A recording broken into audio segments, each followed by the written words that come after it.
lakle lakle Inspector Tayai Tayai Tayai Ahan ramakta da Inspector Tayai tabiri basimu James Hagurjamna taramlok sabu loina na ikok no na khurumjari ngasi su puduna laksari Inspector Tayai Chamapan humbudra ka thare suba tangka Manipur da tholeba thodo wathok sing athauba kaya gi amadi relief camp da leiba awana gi maramda wari kaya mathang tamduna tahanjakri tholeba thodo wathok sing asida kanana di khangmidam lan asida tongan wari kaya thokde ngasi su puduna laksari miyamna khangbidraba ubidraba tabidraba wari amakak athauba taramari suba tangka asengba thodo wathok sing asida taba nungaine naba monodrama oina sana thokjabani ngarangi makha amadi ngasi anauba athauba gi tangka kamaga tabisi Ay, kaino noi torisibo ha nakoi yumda haleroidro ha nati lau suba he loraga hojik nati karino minu na torisibo satki badu de sungal halani khangdrisibo karigino mi babung akhoi matam khara haleroi imaleba se kanana gi dama koi chalibani karino ni imaleba kan nati kadai duno minu ne salisibo tangai phada mafam sing moirang phaying singwai na singba khulma ko mafam singda khoi lan adum chalure hey chalurabadi khare yumda halo yumda amta halakna batawa babung khoi sattaba yadabani kano toragi babung kona wari se sanarasi hey kona sanaba nati ni wari phajana sanaki se kedorge nati karino ba babung khoi thabak yamna kana hojik sali babung adunani hojik khara pharak tarane ba hey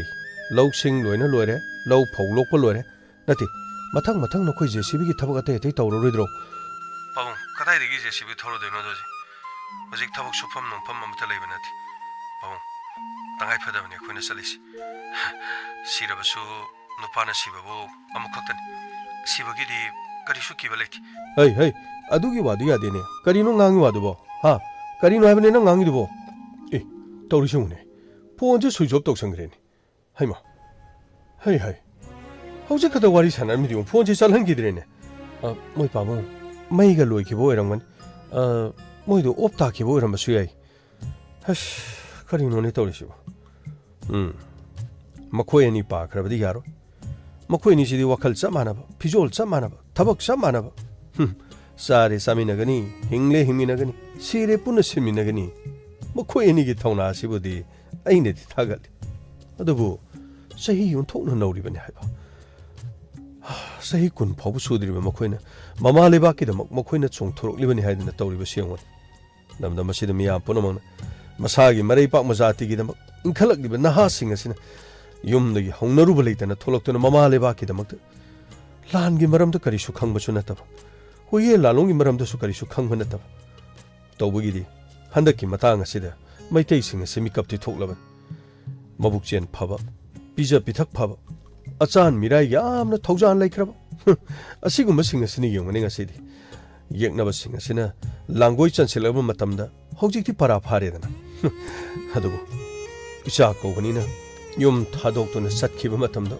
tumpham safam khangdane khoina lelibasti kanana su khangmanati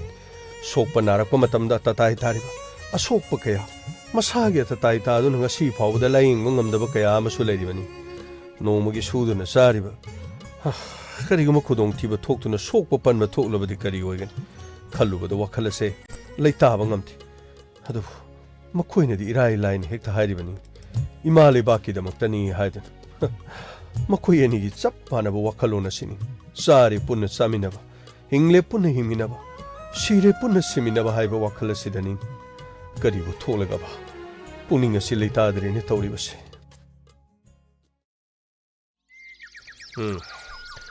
Matamasidi noma ge sum hogido phone da wari ngak sanai phone switch off tawduna leki nati kari kam dore habududi noma te ngon hanglakte base kaya da ngam khroba masana yongone khun ngak pani haiduna moirang phayeng amadi samaijing mafam singda khun ngak pa yawrbu yu wari liram madugi matungdi paw dum phone dredana karino yomasida soidana law haidana haigadabu kari matu pai leitrene tawribasa maringjena khariba makoi ani pa khrabadi kari haigadabu no khangdre ngangkhredako mama mapana masagi ngto wabadi masasing kari su khangde do khoina di kaya da lepham safum khangdriba ꯃꯁꯤꯗ ꯃꯈꯣꯏꯅ ꯍꯌꯦꯡ ꯐꯠ ꯂꯥꯛꯏ ꯍꯥꯏꯔꯒ ꯈꯨꯟ ꯉꯥꯛꯄꯗ ꯁꯨꯝꯅ ꯇꯧꯏ ꯑꯩꯈꯣꯏꯅ ꯆꯤꯡꯗ ꯁꯨꯝꯅ ꯇꯧꯏ ꯃꯩꯇꯩꯁꯤꯡ ꯃꯐꯝ ꯑꯗꯨꯗꯨ ꯇꯧꯍꯧꯏ ꯃꯁꯤꯅꯤ ꯃꯥꯅ ꯇꯝꯃꯒꯗꯧꯔꯤꯕꯁꯤ ꯑꯉꯛꯄꯅꯤꯀꯣ ꯅꯍꯥꯟꯃꯨꯛꯁꯨ ꯃꯥꯅ ꯇꯝꯕꯗꯨꯕꯨ ꯏꯔꯥꯏ ꯂꯥꯏꯅ ꯍꯦꯛꯇ ꯍꯥꯏꯔꯦ ꯈꯨꯟ ꯉꯥꯛꯄꯕꯨ ꯏꯔꯥꯏ ꯂꯥꯏꯕ ꯅꯠꯇꯦ ꯂꯥꯟ ꯆꯠꯂꯤꯕꯅꯤ ꯍꯥꯏꯕꯁꯤ ꯏꯀꯥꯎ ꯀꯥꯎꯏꯅꯤ ꯅꯍꯥꯟ ꯅꯣꯡꯃꯁꯨ ꯐꯠ ꯍꯦꯛꯇ ꯂꯥꯛꯑꯒ ꯃꯥꯅ ꯍꯥꯏꯕꯗꯨ ꯀꯔꯤ ꯑꯩꯅꯗꯤ ꯋꯥꯔꯨꯔꯒ ꯃꯥꯅ ꯇꯝꯕꯗꯨꯕꯨ ꯀꯔꯤꯅꯣꯅꯤ ꯃꯥꯅ ꯍꯥꯏꯕꯗꯨꯕꯨ ꯄꯥꯕꯨꯡ ꯈꯨꯟ ꯉꯥꯛꯄ ꯑꯁꯤꯗꯤ ꯑꯃꯔꯣꯝꯗꯕꯨꯗꯤ ꯅꯨꯡꯉꯥꯏꯈ꯭ꯔꯕꯅꯤꯗ ꯑꯩꯈꯣꯏꯒꯤ ꯂꯝꯗꯝ ꯑꯁꯤꯗꯗꯤꯅꯦ ꯃꯤ ꯀꯤꯔꯛ ꯏꯟꯅꯕꯁꯦ ꯑꯩꯈꯣꯏ ꯂꯝꯗꯝꯁꯤꯒꯤ ꯆꯠꯅꯕꯤꯅꯤ ꯃꯗꯨꯗꯩ ꯍꯦꯟꯗꯣꯛꯈꯤꯗꯅꯅꯦ ꯅꯣꯡꯃꯩ ꯀꯥꯞꯅꯕꯁꯦ ꯁꯣꯟꯗ ꯑꯩꯈꯣꯏꯅ ꯐꯥꯡ ꯆꯤꯡꯗꯨꯗ ꯅꯣꯡꯃꯩ ꯀꯥꯞꯅ ꯂꯩꯔꯤꯉꯩꯗ ꯀꯥꯡꯒꯨ ꯑꯃꯅ ꯃꯁꯤꯗꯩꯗꯅꯦ ꯏꯁꯤꯡꯗꯨ ꯃꯈꯨꯠꯇ ꯁꯨꯃꯥꯏꯅ ꯄꯥꯏꯔꯒ ꯂꯥꯟ ꯌꯦꯡꯗꯅ ꯂꯩꯔꯤꯃꯤꯀꯣ ꯆꯤꯡꯈꯣꯡ ꯆꯤꯡꯌꯥꯁꯤꯗ ꯅꯥꯀꯟ ꯑꯃꯗꯅ ꯀꯥꯡꯒꯨ ꯑꯃꯅ ꯑꯆꯥꯄꯣꯠ ꯌꯣꯟꯈꯠꯂꯛꯏꯕꯅꯤ ꯈꯔ ꯑꯃꯅ ꯁꯣꯝ ꯅꯥꯀꯟꯁꯤꯗ ꯂꯥꯟ ꯌꯦꯡꯉꯤꯕ ꯀꯥꯡꯕꯨꯗꯨꯅ ꯂꯩꯅꯕꯅꯦꯅ ꯅꯥꯀꯟꯗ ꯑꯆꯥ ꯑꯊꯛ ꯀ꯭ꯋꯥ ꯕꯣꯔꯥ ꯌꯣꯟꯈꯠꯂꯛꯏꯕꯅꯤꯀꯣ ꯑꯩꯈꯣꯏꯒꯤ ꯁꯤ ꯂꯝꯗꯝꯁꯦ ꯑꯉꯛꯄꯅꯦꯕ ꯌꯥꯝꯅ ꯁꯦꯡꯅ ꯍꯥꯏꯔꯗꯤꯅꯦ ꯂꯥꯟ ꯁꯣꯟꯗ ꯁꯣꯛꯅꯔꯤꯕ ꯃꯤ ꯈꯔꯗꯨꯗꯒꯤ ꯌꯦꯡꯉꯤꯕ ꯃꯤ ꯃꯁꯤꯡꯅ ꯍꯦꯟꯖꯜꯂꯛꯏꯕꯅꯤꯅꯦ ꯈꯔ ꯑꯃꯅ ꯃꯈꯨꯠꯇ ꯃꯣꯕꯥꯏꯜ ꯑꯃ ꯄꯥꯏꯔꯒ ꯑꯩꯈꯣꯏ ꯂꯥꯟ ꯆꯠꯂꯨꯏ ꯂꯥꯟꯗꯨ ꯉꯥꯛꯄ ꯌꯥꯎꯔꯣꯏ ꯍꯥꯏꯕ ꯌꯥꯅꯕꯅꯦꯅ ꯅꯦꯠ ꯌꯥꯏ ꯈꯪꯗꯦ ꯌꯥꯗꯦ ꯈꯪꯗꯦ ꯅꯥꯀꯟꯗꯨꯗ ꯂꯦꯞꯄꯤꯔ ꯐꯣꯟꯁꯦ ꯄꯥꯏꯔꯦꯔꯒꯀꯣ ꯃꯁꯤꯗꯩꯗ ꯃꯤ ꯇꯤꯜꯂꯤ ꯃꯔꯛꯇ ꯑꯩꯈꯣꯏ ꯂꯥꯟ ꯆꯠꯂꯨꯔꯤꯕꯅꯦꯅ ꯃꯉꯛꯇ ꯐꯤ ꯑꯃꯃꯝ ꯌꯦꯠꯁꯜꯂꯦꯔꯒ ꯃꯆꯤꯟꯗ ꯐꯤ ꯑꯃꯨꯕ ꯑꯃꯃꯝ ꯈꯨꯝꯖꯤꯜꯂꯒ ꯂꯥꯟꯗꯤ ꯁꯨꯡꯌꯥꯎ ꯌꯥꯎꯗꯅꯕ ꯀꯨꯝꯍꯩꯗꯨꯇꯪ ꯌꯦꯡꯉꯒ ꯃꯥꯜꯍꯜꯂꯒ ꯊꯣꯔꯛꯄꯁꯨ ꯄꯤꯛ ꯊꯟꯅ ꯌꯥꯎꯔꯤꯕꯅꯤ ꯁꯣꯝ ꯅꯥꯀꯟꯗꯅ ꯏꯔꯩꯄꯥꯛꯀꯤꯗꯃꯛ ꯁꯤꯕ ꯅꯥꯕ ꯈꯪꯗꯦ ꯑꯃꯔꯣꯝꯗꯅ ꯅꯥꯀꯟ ꯑꯃꯗꯅ ꯂꯥꯟ ꯁꯨꯡꯌꯥꯎ ꯌꯥꯎꯗꯅ ꯂꯥꯟꯒꯤꯗꯃꯛꯇꯅꯦꯅ ꯂꯥꯟꯒꯤ ꯇꯦꯡꯕꯥꯡꯕ ꯑꯗꯨꯒ ꯃꯇꯦꯡ ꯄꯥꯡꯕ ꯁꯥꯕ ꯀꯌా ꯑꯃꯁꯨ ꯍꯦꯛꯇ ꯌꯥꯎꯁꯜꯂꯛꯂꯤꯕꯅꯤ ꯑꯩꯈꯣꯏꯅ ꯏꯔꯩꯄꯥꯛꯀꯤꯗꯃꯛ ꯍꯣꯠꯅꯔꯤꯕꯁꯦ ꯀꯥꯡꯕꯨ ꯑꯃꯅ ꯀꯨꯝꯍꯩ ꯑꯣꯏꯅ ꯑꯣꯟꯊꯣꯛꯄꯁꯨ ꯌꯥꯎꯔꯤꯕꯅꯤ ꯄꯥꯎ ꯃꯗꯨꯅꯤ ꯃꯗꯨ ꯃꯇꯝ ꯑꯁꯤꯒꯤ ꯆꯠꯅꯕꯤꯅꯤ ꯃꯤꯑꯣꯏꯕꯒꯤ ꯃꯥꯒꯤ ꯑꯅꯤꯡꯕ ꯑꯄꯥꯝꯕꯗꯨꯗꯤ ꯑꯩꯈꯣꯏꯅ ꯊꯤꯡꯕ ꯀꯔꯤꯁꯨ ꯉꯝꯕ ꯅꯠꯇꯦꯅꯦ ꯏꯕꯨꯡꯉꯣ ꯑꯗꯨꯕꯨꯅꯦ ꯅꯈꯣꯏꯅ ꯏꯔꯩꯄꯥꯛꯀꯤꯗꯃꯛꯇꯅꯤ ꯍꯥꯏꯅ ꯍꯣꯠꯅꯔꯤꯕꯁꯤꯡ ꯑꯗꯨ ꯀꯥꯡꯕꯨ ꯑꯃꯅꯗꯤ ꯃꯃꯤꯡꯇꯒꯤ ꯑꯣꯏꯕ ꯑꯗꯨꯒ ꯆꯠꯇ꯭ꯔꯁꯨ ꯌꯥꯕ ꯃꯐꯝ ꯑꯗꯨꯗ ꯆꯠꯂꯤꯕꯅꯤ ꯍꯥꯏꯗꯅ ꯂꯝꯕꯤ ꯆꯤꯟꯁꯤꯟꯅꯅꯕ ꯇ꯭ꯔꯥꯐꯤꯛ ꯖꯥꯝ ꯊꯣꯛꯅꯅꯕ ꯆꯠꯄꯁꯨ ꯑꯗꯨꯃꯛ ꯌꯥꯎꯔꯤꯕꯅꯤ ꯑꯁ ꯄꯥꯕꯨꯡ ꯃꯗꯨꯒꯤ ꯋꯥꯗꯤ ꯄꯤꯛꯊꯟꯅ ꯌꯥꯎꯈ꯭ꯔꯖꯥꯠꯅꯤ ꯀꯅꯥꯅꯣ ꯃꯊꯣꯡ ꯃꯔꯝ ꯈꯪꯕꯖꯥꯠ ꯅꯠꯇꯦ ꯑꯗꯨꯕꯨ ꯈ꯭ꯋꯥꯏꯗꯒꯤ ꯉꯛꯂꯤꯕꯗꯤ ꯄꯥꯕꯨꯡ ꯑꯁꯨꯛ ꯂꯨꯈ꯭ꯔꯕ ꯂꯥꯟꯐꯝ ꯑꯁꯤꯗ ꯑꯃꯕꯨ ꯑꯣꯏꯔꯦ ꯁꯤꯕ ꯅꯥꯕ ꯈꯪꯗꯅꯅꯦ ꯄꯤꯛꯊꯟꯅ ꯊꯣꯛꯂꯛꯂꯤꯕꯁꯦ ꯃꯁꯤꯃꯗꯤ ꯌꯥꯝꯅ ꯆꯥꯎꯊꯣꯛꯆꯅꯤꯡꯉꯥꯏ ꯑꯗꯨꯕꯨ ꯍꯥꯏꯔꯤꯕ ꯊꯧꯅꯥꯗꯣ ꯃꯐꯝ ꯃꯇꯝ ꯆꯞ ꯆꯥꯅ ꯁꯤꯖꯤꯟꯅꯗꯨꯅ ꯂꯥꯟꯐꯝ ꯑꯁꯤꯗ ꯏꯔꯩꯄꯥꯛꯀꯤꯗꯃꯛ ꯏꯃꯥ ꯂꯩꯕꯥꯛꯀꯤꯗꯃꯛ ꯀꯔꯤꯒꯨꯝꯕ ꯃꯥꯏ ꯄꯥꯛꯀꯗꯕ ꯃꯐꯝ ꯑꯃꯗ ꯁꯤꯖꯤꯟꯅꯕ ꯑꯣꯏꯔꯕꯗꯤ ꯄꯥꯕꯨꯡ ꯌꯥꯝꯅ ꯀꯥꯟꯅꯒꯅꯦꯅ ꯈꯜꯂꯤ ꯄꯥꯕꯨꯡ ꯆꯍꯤꯗꯣ ꯅꯈꯣꯏ ꯈꯔ ꯅꯧꯔꯤꯀꯣ ꯏꯄꯥꯅ ꯍꯥꯏꯒꯗꯕꯗꯤ ꯂꯥꯟ ꯍꯥꯏꯕꯁꯦ ꯍꯦꯛꯇꯃꯛ ꯏꯔꯥꯏ ꯂꯥꯏꯕ ꯅꯠꯇꯦ ꯑꯉꯥꯡꯅ ꯁꯥꯟꯅꯄꯣꯠ ꯄꯥꯏꯔꯒ ꯍꯦꯛꯇ ꯁꯥꯟꯅꯔꯒ ꯅꯣꯡꯃꯩ ꯀꯥꯞꯅꯕꯤ ꯁꯥꯟꯅꯕꯗꯣ ꯃꯗꯨꯒꯨꯝꯕ ꯅꯠꯇꯦ ꯃꯁꯦ ꯌꯥꯝꯅ ꯂꯨꯈ꯭ꯔꯕꯅꯤ ꯂꯥꯟ ꯑꯁꯤꯗ ꯃꯥꯏꯊꯤꯕ ꯑꯃꯗꯤ ꯃꯥꯏ ꯄꯥꯛꯄ ꯍꯥꯏꯕꯗꯨꯗꯤ ꯇꯣꯉꯥꯟꯅ ꯊꯝꯈ꯭ꯔꯒ ꯂꯥꯟ ꯑꯁꯤꯗ ꯂꯩꯈꯤꯗꯕ ꯑꯃꯗꯤ ꯀꯔꯤꯒꯨꯝꯕ ꯊꯋꯥꯏ ꯃꯥꯡꯈ꯭ꯔꯕꯗꯤ ꯃꯁꯥꯒꯤ ꯑꯇꯇꯥꯏ ꯇꯥꯒꯗꯧꯔꯤꯕꯅꯤꯅꯦ ꯄꯥꯕꯨꯡ ꯏꯔꯩꯄꯥꯛꯀꯤꯗꯃꯛꯇ ꯊꯋꯥꯏ ꯊꯥꯕꯗꯤ ꯀꯔꯤꯃꯠꯇ ꯄꯥꯝꯃꯨꯗꯤꯁꯤ ꯑꯁꯨꯝꯅ ꯃꯥꯅ ꯍꯥꯏꯔꯝꯃꯤꯗꯣ ꯑꯗꯨꯕꯨ ꯉꯁꯤ ꯅꯨꯃꯤꯠ ꯐꯅ ꯌꯥꯝꯃꯦ ꯃꯈꯣꯏ ꯑꯅꯤ ꯄꯥꯈ꯭ꯔꯕꯗꯤ ꯀꯔꯤ ꯍꯥꯏꯒꯗꯕꯅꯣ ꯈꯪꯗꯦ JCB ꯊꯧꯔꯦ ꯄꯨꯟꯅ ꯊꯧꯃꯤꯟꯅꯔꯤꯕꯅꯤ ꯂꯥꯟ ꯆꯠꯂꯦ ꯄꯨꯟꯅ ꯆꯥꯔꯦ ꯄꯨꯟꯅ ꯆꯥꯃꯤꯟꯅꯕ ꯍꯜꯂꯛꯂꯕꯁꯨ ꯃꯈꯣꯏ ꯑꯅꯤ ꯄꯨꯟꯅ ꯍꯜꯂꯛꯃꯤꯟꯅꯒꯗꯧꯔꯤꯕꯅꯤ ꯑꯗꯨꯕꯨ ꯄꯥꯎꯁꯤ ꯐꯥꯎꯅꯈꯤꯗ꯭ꯔꯦ ꯑꯃꯨꯛꯇꯪ ꯄꯥꯎ ꯐꯥꯎꯅꯔꯒ ꯀꯔꯤꯅꯣ ꯀꯔꯤꯒꯨꯝꯕ ꯈꯔ ꯍꯥꯏꯅꯔꯕꯗꯤ ꯐꯒꯗꯕꯅꯤ ꯑꯗꯨꯕꯨ ꯀꯣꯜ ꯑꯩꯅ ꯐꯔꯦ ꯆꯞ ꯆꯥꯅ ꯋꯥ ꯉꯥꯡꯅꯒꯦ ꯅꯈꯣꯏꯕꯨ ꯀꯝꯗꯧꯔꯒꯦꯅꯦ ꯀꯝꯗꯧꯔꯒꯦ ꯅꯈꯣꯏꯕꯨ ꯄꯥꯕꯨꯡ ꯑꯩꯈꯣꯏ ꯂꯥꯛꯄꯗꯨ ꯈꯔ ꯐꯔꯛ ꯇꯥꯔꯦ ꯄꯥꯕꯨꯡ ꯀꯔꯤꯅꯣꯅꯦ ꯐꯔꯛ ꯇꯥꯔꯦ ꯍꯥꯏꯔꯤꯁꯤꯕꯣ ꯄꯥꯕꯨꯡ ꯑꯩꯈꯣꯏ ꯃꯊꯪ ꯈꯨꯟ ꯉꯥꯛꯄ ꯃꯊꯪ ꯌꯥꯎꯔꯤꯌꯦ ꯄꯥꯕꯨꯡ ꯑꯩꯈꯣꯏꯅ ꯆꯠꯂꯤꯕ ꯃꯐꯝꯁꯤꯗꯗꯤ ꯐꯣꯟ ꯅꯤꯡꯊꯤ ꯅꯨꯡꯉꯥꯏꯅ ꯄꯥꯏꯕ ꯌꯥꯗꯦ ꯑꯗꯨꯒ ꯐꯣꯟꯁꯨ ꯅꯤꯡꯊꯤ ꯅꯨꯡꯉꯥꯏꯅ ꯆꯥꯔꯖ ꯇꯧꯐꯝ ꯂꯩꯕꯁꯨ ꯅꯠꯇꯦ ꯑꯩ ꯋꯥ ꯑꯔꯨꯕ ꯑꯝꯇ ꯍꯥꯏꯒꯦꯅ ꯇꯧꯕꯅꯤ ꯀꯔꯤꯅꯣꯅꯦ ꯀꯔꯤ ꯄꯥꯎ ꯑꯔꯨꯕꯅꯣꯅꯦ ꯄꯥꯕꯨꯡ ꯂꯥꯛꯂꯤꯕ ꯇꯥꯡ 2 ꯑꯁꯤꯗ ꯑꯩꯈꯣꯏ ꯑꯅꯧꯕ ꯃꯐꯝ ꯑꯃꯗ ꯑꯩꯈꯣꯏ ꯆꯠꯂꯒꯅꯤ ꯄꯥꯕꯨꯡ ꯃꯗꯨ ꯃꯊꯪ ꯄꯥꯕꯨꯡꯗ ꯍꯥꯏꯔꯝꯒꯦꯅ ꯇꯧꯕꯅꯤ ꯀꯔꯤꯅꯣꯅꯦ ꯇꯥꯡ 2ꯗ ꯅꯈꯣꯏ ꯆꯠꯀꯅꯤ ꯑꯁꯤꯕꯨ ꯀꯩꯅꯣꯅꯦ ꯄꯥꯕꯨꯡ ꯌꯦꯡꯅꯕꯒ ꯂꯝꯕꯥ ꯄꯥꯅꯅꯕꯒꯤꯗꯣ ꯑꯩꯈꯣꯏꯒꯤ ꯑꯍꯜꯁꯤꯡꯒꯤ ꯌꯥꯊꯪ ꯃꯇꯨꯡ ꯏꯟꯅ ꯄꯥꯕꯨꯡ ꯃꯅꯤꯄꯨꯔꯒꯤ ꯃꯄꯥꯟꯗ ꯑꯩꯈꯣꯏ ꯃꯇꯝ ꯈꯔ ꯆꯠꯇꯕ ꯌꯥꯗ꯭ꯔꯦ ꯀꯔꯤꯅꯣꯅꯦ ꯍꯥꯏꯔꯤꯁꯤꯕꯣ ꯁ꯭ꯋꯥꯏꯗ ꯈꯨꯟ ꯉꯥꯛꯄꯗꯒꯤ ꯍꯦꯟꯗꯣꯛꯇꯅ ꯅꯠꯇꯦ ꯅꯪꯒꯤꯕꯨ ꯃꯣꯏꯔꯥꯡ ꯐꯌꯦꯡ ꯑꯃꯗꯤ ꯁꯦꯛꯃꯥꯏꯅꯆꯤꯡꯕ ꯃꯐꯝꯁꯤꯡꯗ ꯅꯈꯣꯏ ꯈꯨꯟ ꯉꯥꯛꯄ ꯌꯥꯎꯔꯨꯅꯦꯅ ꯋꯥꯔꯤ ꯍꯥꯏꯔꯦ ꯅꯠꯇꯦ ꯃꯗꯨꯒꯤ ꯃꯇꯨꯡꯗ ꯅꯈꯣꯏ ꯆꯠꯂꯨꯕꯩ ꯋꯥꯔꯤ ꯐꯥꯎꯕꯗ ꯅꯪ ꯀꯣꯜ ꯇꯧꯗꯨꯅ ꯍꯥꯏꯔꯝꯃꯦ ꯅꯠꯇꯦ ꯀꯔꯤꯅꯣ ꯍꯧꯖꯤꯛ ꯀꯗꯥꯏꯗꯅꯣ ꯅꯈꯣꯏꯅ ꯆꯠꯀꯗꯧꯔꯤꯁꯤꯕꯣ ꯄꯥꯕꯨꯡ ꯆꯠꯇꯕ ꯌꯥꯗꯕꯅꯤ ꯃꯅꯤꯄꯨꯔꯒꯤ ꯃꯄꯥꯟꯗ ꯑꯍꯟꯁꯤꯡꯒꯤ ꯌꯥꯊꯪ ꯑꯗꯨꯒ ꯑꯩꯈꯣꯏꯅꯁꯨ ꯃꯐꯝ ꯑꯃ ꯈꯪꯅ ꯌꯦꯡꯅꯕ ꯂꯝꯕꯥ ꯄꯥꯅꯅꯕꯒꯤꯗꯃꯛ ꯑꯩꯈꯣꯏ ꯃꯐꯝ ꯑꯗꯨꯗ ꯆꯠꯄꯁꯤ ꯑꯩꯈꯣꯏ ꯁꯣꯏꯗꯅ ꯌꯥꯎꯔꯒꯦ ꯍꯥꯏꯅ ꯂꯦꯞꯈ꯭ꯔꯦ ꯍꯩ ꯅꯪꯗꯤ ꯑꯉꯥꯡ ꯌꯥꯝꯅ ꯑꯣꯏꯔꯤꯅꯦ ꯅꯪꯒꯤ ꯆꯍꯤꯗꯨꯕꯨ ꯅꯪ ꯈꯪꯉꯕ꯭ꯔꯣ ꯍꯥ ꯅꯠꯇꯦ ꯅꯈꯣꯏ ꯆꯍꯤ 10 ꯐꯥꯎꯕ ꯁꯨꯗ꯭ꯔꯤꯕꯅꯤꯅꯦ ꯏꯄꯥꯒ ꯅꯍꯥꯟ ꯋꯥꯔꯤ ꯁꯥꯟꯅꯕꯗꯁꯨ ꯅꯪ ꯐꯣꯟꯗꯨ ꯄꯠ ꯂꯥꯎꯅ ꯊꯝꯖꯟꯈꯤ ꯄꯥꯕꯨꯡ ꯐꯣꯟꯗꯨ ꯊꯝꯈꯤꯕ ꯅꯠꯇꯦ ꯄꯥꯕꯨꯡ ꯐꯣꯟꯗꯨ ꯃꯩ ꯇꯠꯈꯤꯕꯅꯤ ꯄꯥꯕꯨꯡ ꯅꯨꯄꯥꯅꯕꯨ ꯁꯤꯔꯕꯁꯨ ꯑꯃꯨꯛꯈꯛꯇꯅꯤ ꯁꯤꯕꯗꯤ ꯀꯔꯤꯁꯨ ꯀꯤꯗꯦ ꯄꯥꯕꯨꯡ ꯍꯩ ꯃꯗꯨꯅ ꯌꯥꯗꯦꯅꯦ ꯃꯗꯨꯅ ꯌꯥꯗꯦꯅꯦ ꯃꯃꯥ ꯃꯄꯥꯅ ꯃꯆꯥꯒꯤꯗꯃꯛꯇ ꯀꯌꯥꯝ ꯋꯥꯖꯩ ꯅꯪ ꯈꯪꯕ꯭ꯔꯥ ꯍꯥ ꯀꯌꯥꯝ ꯋꯥꯖꯩ ꯅꯪ ꯈꯪꯕ꯭ꯔꯣ ꯄꯥꯕꯨꯡ ꯑꯩ 이마가 빠문가 아이고 할로이 아이 미암 삭항내나봐 아이 소이되나네 아이 그리고 뭐 그래도 아이 또키가니 빠문가 이마가 농아이나 탐거더리면 빠문 나사코이 자사가더리 공짜랬으다 야이 파바도 소이되나 비비고 그리노네 하리바시보 아이 삿더버 야드라버라이로 선노이보 하 나티 노래인가 놓고 애니마 마니 에코 애니마니 빠문 그리스 도로이 ꯑꯩꯈꯣꯏ ꯈꯛꯇ ꯅꯠꯇꯦ ꯑꯩꯈꯣꯏꯒꯨꯝꯂꯕ ꯁꯪꯃꯥꯂꯦꯡ ꯃꯥꯟꯅꯕ ꯀꯌꯥꯒ ꯄꯨꯟꯅ ꯆꯠꯀꯗꯕꯅꯤ ꯍꯩ ꯅꯪꯕꯨ ꯆꯠꯇꯕꯃꯛ ꯁꯨꯡꯌꯥ ꯌꯥꯗ꯭ꯔꯕꯅꯅꯦ ꯅꯪꯕꯨ ꯑꯉꯥꯡ ꯑꯣꯏꯔꯤꯅꯤ ꯏꯄꯥꯅ ꯍꯥꯏꯕꯁꯤꯕꯨ ꯅꯪꯕꯨ ꯅꯠꯇꯦ ꯅꯪꯕꯨ ꯀꯔꯤꯃꯠꯇ ꯈꯟꯗ꯭ꯔꯕꯔꯅꯤ ꯅꯪꯕꯣ ꯄꯥꯕꯨꯡ ꯆꯠꯇꯕ ꯌꯥꯗꯕꯅꯤ ꯆꯠꯅꯅꯕꯒꯤ ꯃꯇꯝ ꯂꯦꯞꯈ꯭ꯔꯕꯅꯤ ꯂꯥꯛꯂꯤꯕ ꯇꯥꯡ 2ꯗ ꯑꯩꯈꯣꯏ ꯁꯣꯏꯗꯅ ꯆꯠꯂꯒꯅꯤ ꯐꯔꯦ ꯅꯪꯅ ꯌꯥꯗ꯭ꯔꯕꯅꯤꯅ ꯅꯪ ꯆꯦꯛꯁꯤꯜꯂꯨꯀꯣ ꯅꯪ ꯑꯉꯥꯡꯗꯤ ꯌꯥꯝꯅ ꯑꯣꯏꯔꯤꯀꯣ ꯏꯄꯥꯒꯤ ꯏꯕꯨꯡꯉꯣ ꯄꯥꯕꯨꯡ ꯀꯔꯤꯒꯤ ꯀꯞꯂꯤꯕꯅꯣ ꯏꯃꯥ ꯂꯩꯕꯥꯛꯀꯤꯗꯃꯛꯇꯅꯤ ꯑꯩꯈꯣꯏ ꯆꯠꯇꯕ ꯌꯥꯗꯕꯅꯤ ꯄꯥꯕꯨꯡ ꯑꯩꯈꯣꯏ ꯁꯣꯏꯗꯅ ꯃꯐꯝ ꯑꯗꯨꯗꯒꯤ ꯍꯜꯂꯛꯑꯀꯥꯟꯗ ꯄꯥꯎ ꯑꯃꯨꯛ ꯐꯥꯎꯖꯔꯒꯦ ꯄꯥꯕꯨꯡ ꯅꯆꯥ ꯆꯠꯆꯔꯨꯈꯤꯒꯦ ꯄꯥꯕꯨꯡ ꯐꯔꯦ ꯐꯔꯦ ꯐꯔꯦ ꯑꯗꯨꯕꯨꯅꯦ ꯅꯪ ꯆꯦꯛꯁꯤꯜꯂꯨꯀꯣ ꯏꯄꯥꯒꯤ ꯏꯕꯨꯡꯉꯣ ꯅꯪ ꯆꯦꯛꯁꯤꯜꯂꯨꯀꯣ ꯑꯁꯨꯝꯅ ꯑꯄꯣꯛꯄ ꯃꯄꯥꯒ ꯄꯥꯎ ꯐꯥꯎꯅꯈꯤ ꯄꯥꯎ ꯐꯥꯎꯅꯕ ꯑꯗꯨꯗ ꯃꯍꯥꯛꯅ ꯍꯥꯏꯔꯝꯕ ꯋꯥꯐꯝꯁꯤꯡ ꯃꯍꯥꯛꯀꯤꯗꯃꯛ ꯋꯥꯖꯔꯕ ꯃꯃꯥ ꯃꯄꯥꯕꯨ ꯅꯨꯡꯉꯥꯏꯅ ꯊꯝꯒꯅꯤ ꯑꯃꯗꯤ ꯋꯥꯍꯜꯂꯣꯏ ꯍꯥꯏꯔꯝꯕꯒ ꯂꯣꯏꯅꯅ ꯃꯤꯌꯥꯝꯅ ꯁꯛ ꯈꯪꯅꯕ ꯑꯃꯁꯨ ꯁꯣꯏꯗꯅ ꯑꯣꯏꯒꯅꯤ ꯍꯥꯏꯕ ꯋꯥꯐꯝꯁꯨ ꯃꯥꯅ ꯍꯥꯏꯔꯝꯈꯤ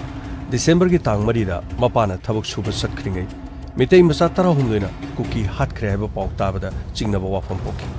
ꯄꯥꯎ ꯑꯗꯨ ꯇꯥꯕꯒ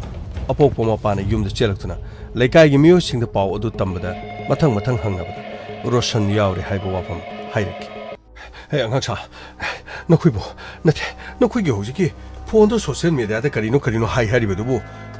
ꯀꯨꯀꯤꯁꯤꯡꯅ ꯃꯩꯇꯩ 19 ꯍꯥꯠꯂꯦ ꯍꯥꯏꯕ ꯑꯣꯏꯔ ꯃꯥꯜꯂꯤꯅꯦ ꯑꯩ ꯑꯉꯥꯡꯁꯥ ꯅꯈꯣꯏꯅ ꯌꯦꯡꯕ ꯃꯇꯝꯗ ꯑꯩꯈꯣꯏꯒꯤ ꯔꯣꯁꯟꯕꯨ ꯌꯥꯎꯕ ꯊꯦꯡꯅꯕ꯭ꯔꯅꯦ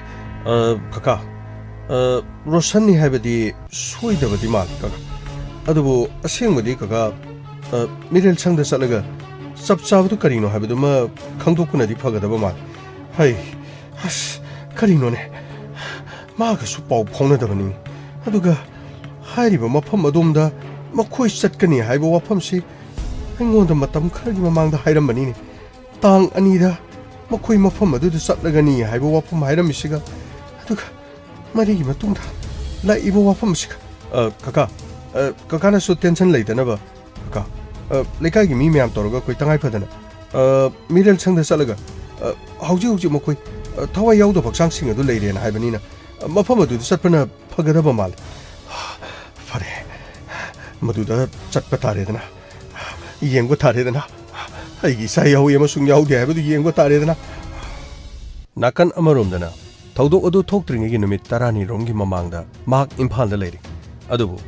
ꯁꯦꯡꯃꯥꯏꯔꯣꯝꯗ ꯈꯨꯜ ꯉꯥꯛꯄ ꯆꯠꯂꯤ ꯍꯥꯏꯕ ꯋꯥꯐꯝ ꯐꯣꯡꯗꯣꯛꯂꯝꯕ ꯂꯩꯈꯤ ꯑꯗꯨꯕꯨ ꯃꯍꯥꯛꯀꯤ ꯐꯣꯟ ꯃꯥꯡꯈ꯭ꯔꯦ ꯍꯥꯏꯗꯨꯅ ꯃꯃꯥꯟꯅꯕ ꯔꯣꯁꯟꯒꯤ ꯐꯣꯟꯗꯒꯤ ꯀꯣꯜ ꯇꯧꯔꯛꯇꯨꯅ ꯏꯃꯨꯡ ꯃꯅꯨꯡꯒ ꯋꯥꯔꯤ ꯁꯥꯟꯅꯕ ꯂꯩꯈꯤ ꯑꯁꯨꯝꯅ ꯇꯦꯂꯤꯐꯣꯟꯗ ꯋꯥꯔꯤ ꯁꯥꯟꯅꯈꯤꯕ ꯑꯗꯨꯅ ꯃꯍꯥꯛꯀꯤꯁꯨ ꯑꯔꯣꯏꯕ ꯈꯣꯟꯖꯦꯜ ꯇꯥꯕ ꯅꯨꯃꯤꯠ ꯍꯥꯏꯕꯗꯨ ꯑꯣꯏꯈꯤ ꯗꯤꯁꯦꯝꯕꯔ ꯊꯥꯒꯤ 4ꯗ ꯃꯤꯑꯣꯏ 19 ꯍꯥꯠꯂꯦ ꯍꯥꯏꯕꯒꯤ ꯄꯥꯎ ꯏꯃꯨꯡ ꯃꯅꯨꯡꯅ ꯇꯥꯈꯤ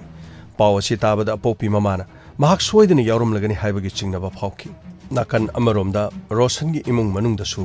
ꯆꯞ ꯃꯥꯟꯅꯕ ꯊꯧꯗꯣꯛ ꯑꯗꯨꯅꯤ ꯑꯁꯨꯝꯅ ꯃꯊꯪꯒꯤ ꯅꯨꯃꯤꯠꯇ ꯖꯦꯅꯤꯝꯁꯀꯤ ꯃꯤꯔꯦꯜ ꯁꯪꯗ ꯂꯩꯔꯝꯕ ꯃꯁꯥꯒꯤ ꯊꯋꯥꯏ ꯌꯥꯎꯗ꯭ꯔꯕ ꯍꯛꯆꯥꯡ ꯎꯕꯗ ꯊꯃꯣꯏ ꯀꯥꯏꯈꯤ ꯑꯗꯨꯕꯨ ꯃꯁꯥꯒ ꯂꯣꯏꯅꯅ ꯑꯊꯧꯕ 19ꯒꯤ ꯍꯛꯆꯥꯡ ꯃꯈꯣꯏꯒꯤ ꯈꯨꯜꯗ ꯄꯨꯔꯛꯇꯨꯅ ꯂꯩꯔꯣꯟ ꯆꯜꯂꯒꯅꯤ ꯍꯥꯏꯕ ꯋꯥꯐꯝ ꯐꯣꯡꯗꯣꯔꯛꯄꯗ ꯊꯋꯥꯏ ꯌꯥꯎꯗ꯭ꯔꯕ ꯃꯍꯥꯛꯀꯤ ꯃꯆꯥꯅꯨꯄꯥꯒꯤ ꯍꯛꯆꯥꯡ ꯅꯛꯅ ꯂꯩꯔꯒꯅꯤ ꯈꯟꯗꯨꯅ ꯑꯃꯔꯣꯝꯗ ꯃꯃꯥꯅ ꯄꯦꯟꯊꯣꯛꯆꯈꯤ ꯀꯔꯤ ꯍꯥꯏꯕ ꯊꯋꯥꯏ ꯌꯥꯎꯗ꯭ꯔꯕ ꯑꯩꯒꯤ ꯏꯆꯥ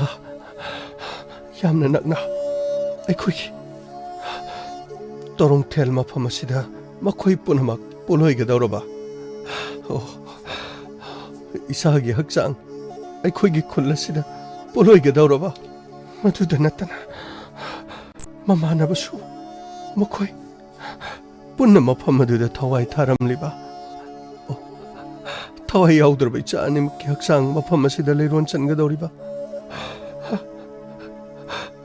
ꯃꯈꯣꯏ ꯑꯅꯤꯅ ꯁꯦꯠꯄ ꯆꯥꯕ ꯐꯥꯎꯕꯗ ꯐꯤꯖꯣꯜ ꯃꯆꯨ ꯆꯞ ꯃꯥꯟꯅꯅ ꯁꯦꯠꯄ ꯑꯗꯨꯒ ꯃꯐꯝ ꯑꯃꯗ ꯃꯈꯣꯏ ꯊꯋꯥꯏꯁꯨ ꯊꯥꯔꯝꯂꯤꯕ ꯃꯈꯣꯏ ꯑꯅꯤꯅ ꯃꯇꯝ ꯄꯨꯝꯅꯃꯛꯇ ꯍꯥꯏꯔꯝꯕ ꯋꯥꯐꯝ ꯉꯁꯤꯁꯨ ꯅꯤꯡꯁꯤꯡꯉꯤ ꯊꯕꯛ ꯁꯨꯔꯦ ꯆꯞ ꯃꯥꯟꯅꯩ ꯃꯈꯣꯏ ꯑꯅꯤꯅ ꯍꯥꯏꯈꯤꯕ ꯋꯥꯐꯝꯗꯨ ꯁꯤꯔꯕꯁꯨ ꯏꯃꯥ ꯑꯩꯈꯣꯏ ꯄꯨꯟꯅ ꯁꯤꯒꯅꯤ ꯏꯔꯩꯄꯥꯛꯀꯤꯗꯃꯛꯇ ꯊꯋꯥꯏ ꯊꯥꯔꯕꯁꯨ ꯑꯩꯈꯣꯏ ꯃꯐꯝ ꯑꯃꯠꯇꯗ ꯍꯤꯡꯂꯦ ꯄꯨꯟꯅ ꯍꯤꯡꯕ ꯁꯤꯔꯦ ꯄꯨꯟꯅ ꯁꯤꯕ ꯄꯨꯝꯅꯃꯛ ꯑꯗꯣ ꯏꯔꯩꯄꯥꯛꯀꯤꯗꯃꯛꯇꯅꯤ ꯅꯠꯇ꯭ꯔꯥ ꯅꯣꯔꯦ ꯃꯥꯅꯤ ꯔꯣꯁꯟ ꯁꯤꯔꯕꯁꯨ ꯄꯨꯟꯅ ꯁꯤꯒꯅꯤ ꯏꯔꯩꯄꯥꯛꯀꯤꯗꯃꯛ ꯑꯩꯈꯣꯏ ꯄꯨꯟꯅ ꯊꯋꯥꯏ ꯊꯥꯃꯤꯟꯅꯒꯅꯤ ꯍꯤꯡꯂꯕꯁꯨ ꯑꯩꯈꯣꯏ ꯄꯨꯟꯅ ꯍꯤꯡꯃꯤꯟꯅꯒꯅꯤ ꯏꯃꯥꯒꯤ ꯏꯃꯨꯡꯉꯣ ꯉꯁꯤꯗꯤ ꯅꯈꯣꯏ ꯑꯅꯤꯃꯛ ꯑꯩꯈꯣꯏꯒꯤ ꯂꯝꯗꯝ ꯑꯁꯤꯗ ꯄꯣꯠꯂꯣꯏꯒꯗꯧꯔꯕ ꯃꯌꯥꯝ ꯄꯨꯝꯅꯃꯛ ꯃꯈꯣꯏ ꯑꯅꯤꯗꯤ ꯈꯥꯏꯗꯣꯛꯅꯕꯤꯒꯅꯨꯀꯣ ꯃꯈꯣꯏ ꯑꯅꯤ ꯁꯤꯔꯕꯁꯨ ꯃꯐꯝ ꯑꯃꯠꯇꯗ ꯄꯨꯟꯅ ꯁꯤꯃꯤꯟꯅꯈꯤꯕꯅꯤ ꯁꯦꯠꯄ ꯆꯥꯕ ꯊꯕꯛ ꯁꯨꯕ ꯅꯣꯝꯕ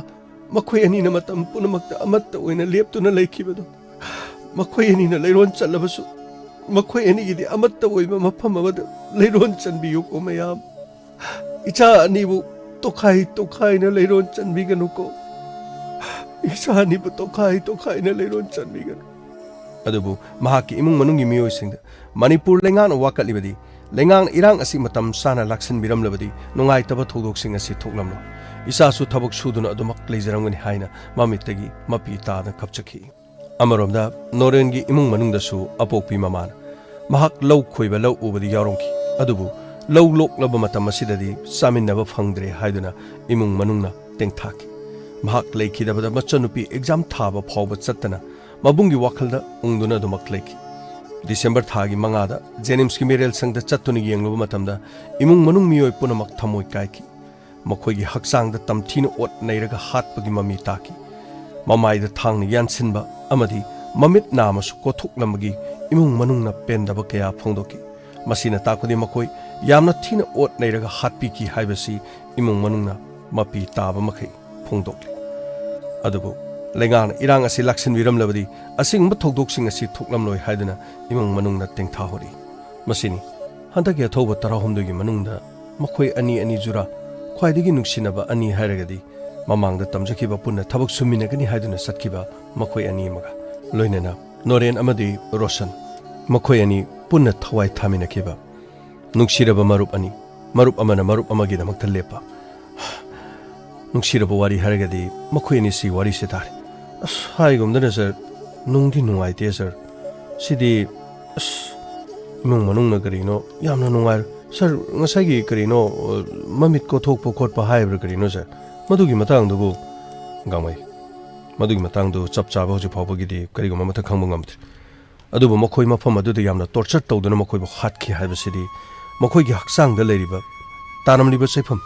ꯑꯗꯨꯒ ꯃꯥꯏ ꯃꯤꯠꯇ ꯍꯛꯆꯥꯡꯒꯤ ꯃꯐꯝ ꯀꯌꯥꯗ ꯊꯥꯡꯅ ꯂꯦꯟꯁꯤꯟꯕ ꯑꯗꯨꯒ ꯃꯈꯣꯏ ꯈꯔꯗꯤ ꯃꯃꯤꯠ ꯀꯣꯊꯣꯛꯄꯅ ꯌꯥꯎꯔꯤꯕꯁꯦ ꯁꯤꯔꯀꯥꯟꯗ ꯃꯃꯤꯠ ꯀꯣꯠꯂꯝꯒꯅꯤ ꯍꯥꯏꯕꯗꯤ ꯊꯥꯖꯗꯦ ꯍꯤꯡꯂꯤꯉꯩꯗ ꯃꯈꯣꯏ ꯃꯃꯤꯠ ꯀꯣꯠꯂꯝꯒꯗ꯭ꯔꯥ ꯍꯥꯏꯕꯒꯤ ꯆꯤꯡꯅꯕ ꯋꯥꯐꯝ ꯐꯥꯎꯕ ꯂꯩꯔꯤ ꯑꯗꯨꯕꯨ ꯃꯤꯑꯣꯏ ꯑꯃꯅ ꯃꯤꯑꯣꯏ ꯑꯃꯒꯤ ꯃꯊꯛꯇ ꯑꯁꯨꯛ ꯌꯥꯝꯅ ꯇꯝꯊꯤꯕ ꯊꯧꯑꯣꯡꯁꯤꯡ ꯆꯠꯊꯔꯝꯒꯅꯤ ꯍꯥꯏꯕꯗꯨꯗꯤ ꯑꯩꯈꯣꯏꯅ ꯃꯗꯨꯗ ꯊꯥꯖꯅꯤꯡꯉꯥꯏ ꯑꯗꯨꯃꯛ ꯂꯩꯔꯦ ꯃꯔꯝꯗꯤ ꯃꯃꯥꯡꯗ ꯊꯣꯛꯂꯛꯈꯤꯕ ꯚꯤꯗꯤꯑꯣ ꯑꯅꯤꯈꯛꯁꯨ ꯅꯍꯥ ꯑꯅꯤꯈꯛ ꯃꯈꯣꯏꯅ ꯇꯝꯊꯤꯅ ꯍꯥꯠꯂꯕ ꯃꯇꯨꯡꯗ ꯃꯀꯣꯛꯇ ꯒꯌꯦꯟꯇꯤꯅ ꯐꯥꯎꯕ ꯌꯥꯟꯕꯒꯤ ꯃꯗꯨꯒꯤ ꯚꯤꯗꯤꯑꯣꯅꯆꯤꯡꯕ ꯐꯥꯎꯕ ꯃꯤꯌꯥꯝ ꯎꯔꯤꯕꯗꯨꯅꯤ ꯁꯤꯔꯒꯗꯧꯔꯕ ꯑꯗꯨꯒꯨꯝꯕ ꯍꯛꯆꯥꯡ ꯑꯗꯨꯗ ꯆꯣꯡꯁꯤꯟꯗꯨꯅ ꯃꯈꯣꯡꯅ ꯅꯦꯠꯇꯨꯅ ꯀꯥꯎꯗꯨꯅ ꯃꯈꯣꯏꯅ ꯆꯠꯊꯈꯤꯕ ꯊꯧꯑꯣꯡꯁꯤꯡ ꯑꯗꯨꯅ ꯃꯈꯣꯏ ꯀꯌꯥꯒꯤ ꯃꯇꯤꯛ ꯃꯤꯅꯨꯡꯁꯤ ꯌꯥꯎꯗꯕꯒꯦ ꯍꯥꯏꯕꯗꯣ ꯃꯤꯌꯥꯝꯅ ꯈꯪꯅꯈ꯭ꯔꯕꯅꯤ ꯁꯔ ꯈꯣꯏꯗꯧ ꯑꯗꯨꯝ ꯁꯥꯎꯒꯠꯂꯤꯗ ꯁꯔ ꯃꯁꯤꯒꯤ ꯃꯇꯥꯡꯗꯗꯤ ꯇꯥꯏꯕꯪ ꯃꯤꯑꯣꯏꯕꯅ ꯑꯁꯨꯛ ꯌꯥꯝꯅ ꯐꯅꯗ꯭ꯔꯤꯁꯤ ꯀꯔꯤ ꯃꯇꯥꯡꯅꯣ ꯁꯤ ꯈꯪꯗ꯭ꯔꯤ ꯃꯔꯨꯑꯣꯏꯅ ꯍꯧꯖꯤꯛ ꯆꯠꯊꯔꯤꯕ ꯂꯥꯟ ꯑꯁꯤꯗ ꯇꯧꯔꯤꯁꯤꯡ ꯑꯁꯤꯕꯨ ꯅꯥꯀꯟ ꯑꯃꯒꯤ ꯃꯥꯏꯀꯩꯗꯒꯤꯗꯤ ꯀꯔꯤꯅꯣ ꯁꯟꯇꯤ ꯄꯥꯝꯕꯒꯤ ꯋꯥꯔꯤꯁꯨ ꯈꯔ ꯑꯗꯨꯝ ꯇꯥꯔꯁꯨ ꯅꯥꯀꯟ ꯑꯃꯒꯤ ꯃꯥꯏꯀꯩꯗꯒꯤꯗꯤ ꯁꯟꯇꯤ ꯄꯥꯝꯕꯒꯤ ꯋꯥꯁꯨ ꯉꯥꯡꯗꯦ ꯀꯔꯤ ꯍꯥꯏꯕꯅꯣ ꯈꯪꯗꯦꯗ ꯂꯣꯏꯔꯣꯏꯗꯧꯔꯤꯗ ꯁꯤꯗꯩꯗ ꯂꯩꯔꯤꯕ ꯑꯇꯩ ꯀꯥꯡꯂꯨꯞ ꯐꯨꯔꯨꯞꯁꯤꯡꯁꯨ ꯂꯥꯟ ꯌꯥꯎꯗꯦ ꯍꯥꯏꯕꯒꯤ ꯋꯥꯅꯤ ꯑꯗꯨꯕꯨ ꯂꯥꯟꯒꯤ ꯆꯩꯊꯦꯡꯗꯤ ꯆꯞ ꯃꯥꯟꯅꯅ ꯐꯪꯉꯤꯅꯤ ꯅꯠꯇꯦ ꯑꯩꯈꯣꯏ ꯅꯥꯒꯥꯅꯤ ꯀꯔꯤꯅೋ ꯅꯥꯒꯥꯒꯤꯗꯤ ꯄꯣꯠ ꯆꯩ ꯃꯃꯜ ꯍꯦꯟꯕ ꯌꯥꯔꯣꯏ ꯅꯥꯒꯥꯒꯤꯗꯤ ꯂꯝꯕꯤ ꯊꯤꯡꯕ ꯌꯥꯔꯣꯏ ꯅꯥꯒꯥꯒꯤꯗꯤ ꯑꯗꯨ ꯇꯧꯕ ꯌꯥꯔꯣꯏ ꯍꯥꯏꯅ ꯁꯨꯝ ꯇꯧꯕꯗꯤ ꯌꯥꯔꯣꯏꯕ ꯃꯩꯇꯩ ꯄꯥꯡꯒꯟꯒꯤꯁꯨ ꯉꯥꯏꯔꯤꯅꯤ तिलौ ममन हेंगटपदो लानसेना अखोइदि हेंगटपे यारोय थाव ममन अखोइदि हेंगटपे यारो हाइबदि करिसु यारोय था तरेट हेलब मणिपुर की लान संगथरिब मखै करिनो नार्को टेररिस्ट सिंगसे मसी ओइजब फंगबग लोइनेना करिनो खंगदेदा मखोइगी अरानबा अमु ओइरकद्राना सुम खलेदा मसीदा मांगजरिबसे स्टेट असigi mahausaगी अकोइबगी फिबमदो मरोइना मणिपुर की चिंगी लमदा उमंग वामंग कया कोकथोलगा पोपी पाक्सना थाबगी थबक मसी खुदोंग चाबा लौबदा अमरोमदा मेनमारोमदगी कांगलोन लाना संगसिलक्लिबा तोंगा तोंगा लमहेन मी सिंग दु स्टेट असigi डेमोक्राफिक अचौबा अकायब पिरकनबगी मरम अमु ओइरक्लोइदबा लेतबरा नेचर सिबो गामै सुमनि मसीना मरम ओइरगा मणिपुर की येलो फुरुप सिंग अचौबा चैथेंग अमा पिरकप याबगी ओइथोकपदो लेरिबनि हौखिबा मे अहुमदगी ngasi फावबदा थेंखांग कयारक कुकी मिलिटेंट सिंगु सौथा थादुना थमलंबा मदुना मरम ओइरगा सिंखोंग चिंग्यादा खुंदाबा मैतेगी खुलसिंगदा बोम अमदि नोंमै कापसिलकना मसीना मरम ओइरकांदा मैतै मियावना मसा मसागी युमदा इंगना सिकना लेबदा खुदोंग चादबा कया मायोकनबदुना ngasi फावबदा लेरिदना हौजिक ओरिबा फिबम असिदा खुदोंग चाबदु लौरगा कुकी सिंगी खुल मसिंग हेंगतलनबा अमदि अरोनबा लालोंग कया माय पाकना पांगथोकनबगी होटनबगा लोइनना सिंगी मफम कयादा पोपी पाक्सना थाबदा मनिंग तंबा अदुगा मसिगी खुदोंग चाबा लौननबगी तंजा फंगनबगी मरम अमा ओइबा याबगी ओइथोकपदो लेरबन अमरोमदा इंडिया लेंगाना स्टेट असि ओरिबा सिंगी लमदा पोपी थारिबा मांग ताहनबा होनबदा एयर फोर्स सीजनगनी हाइकिबा वाफमदो थबक ओइना करम मतमदा पांगथोकदौरिगे मसिगी वांगसिंगसी हंगनबगी मसा मोइ राजनाना हाइकिबसु लेरेना मसी पोपी लोकपगी मतम असि नवेंबर डिसेंबर की मतमदा ओइ हाइना हाइनरंबा मदु कयामसु लेरिबन इंडिया की सेंटर की लेंगाक असिना मतेंग पांगदोरिबा मणिपुर की सिंगी लमदा पोपी मांग ताहनगदोरिबा सि मदुदा सीजनगदोबा एयर फोर्स तो करी करम नुमित थादगी अककनबा मतमदो स्टेट असि मियामना खंगनिंगबगी वाफम क्या लागनि मरम असिदनी लमदम असिदा मयाई काबा पोलम मरुइना हेरोइन नंबर 4 अमदी ब्राउन शुगर से मरु फंगना मुथतपा अमदी ड्रग की फ्री जोन ओइबा स्टेट अमा ओइहनबा पामबगी मदु सोइदन ओइगनेने खलिबन अदुबु नाकलमरोमदा मणिपुर की लेंगा की वार ऑन ड्रग्स की खोंजंग से कुकी ने यामना तादबा सिंगी लमदा पोपी मांग तहन बंगमनबसु मरु ओइना कुकी सिंगना नमना ताबा मणिपुर की सिंगी डिस्ट्रिक्ट सिंगददी चलिबा सही सिगे अरोइबा था डिसेंबर लोइरमदाइ फावबदा मसिदने माइ पांग लेंगाना सथब उदबगी ममी अमगुम तारी मसीना ताकपदी ngasi स्टेट फोर्स अमदी सेंट्रल फोर्स पुनमंगना लमहेन तुहेनब कुकी सिंग लाक्सिन मंगमदबगी मोंग असिना मरम ओरकांदा मणिपुर की CSO सिंग कयामंगना इंडिया लेंगान अकनब वाफम कया लाउथोक्तबना मरम ओरकांदा स्टेट असिगी लान लेप्तबनी हाइबो वाफम सिंग असे सामद चाम चुमलबनी हाइबो वाफम से मियाम हाइनब हौरगलबन लमदम असिगी अंगांग सिंगना फावबदा खंगनरिबनी मदुदि ngasi इंडिया की लेंगांगना खंगफम थोकलब वाफम मोरि अदुबु लाइबक थिबदी तौगे हाइबा अमा यावना तौबु मानबा अदुगुंबा इंडिया की लेंगा के थोंग असिदा मरम ओरकांदा पेंद्रब मणिपुर की मियामना खोंग तिंग थोकलका कप खांगबगी तानफम अमदा लाकपगुम तौरिबा सिमक्ति अफब खुदम अमदी ओइररोइदराना खले मरम असिना इंडिया लेंगान अकनब वाफम सिंग लाउथोकपग लोइना स्टेट फोर्स सिंग अमदी सेंट्रल फोर्स सिंग दा मथौ निंगथिना पाकथोकहनबग लोइना कुकी लालहौब सिंग चटमिनरिबा सु असे अथुब मतमदा लोकथोकपा अदुगा NRC सनहलबा हौजिक फावबदी इरांग असि लोइसिनदना लेरिबसे सोइदना लोइसिनबा ngमगनेना खले अस खांद्रेदा करी हाइगदम इयाम्बा अदुदि मथंग अथौबा अमगी वारिदि मथंग अथौबगी वारि अमसु लेरि मथंगी वारि असिना कक्सिंगदगिनि अस करेनोने लमसे लोइना थुंगमजाने अथौबा जिंगसिको ममा लेबाकिदमक लोइना थवाइ थाबसिदा अदुगी मफमदगी अदागी मफमदगी अदुगी मफमदगी हारिबसिंग असे अमातसु मानदब मानबसु दुम यावबदी याविको इयाम्बा हाइबियु मागी मतंगद करिनो करी वारि क्रमाय तौबनो माना क्रमायनि यावकिबा अदुगा माना क्रमायनि लेखिदबा हाइबदुगी मतंग अदुदा इनावगामै वफमसि आई सोरापा हाइजरके हौखिबा थासिगी मरी डिसेंबर की मरी अयुक्ता लैथाव कुकी खुलदा तमथिन हातोक्रबा मैतै 19 की मनुंगदा कक्सिंग तुरेल वांगमनिंग थौ परेंगदगी सौगाइजम Krishnakant Meitei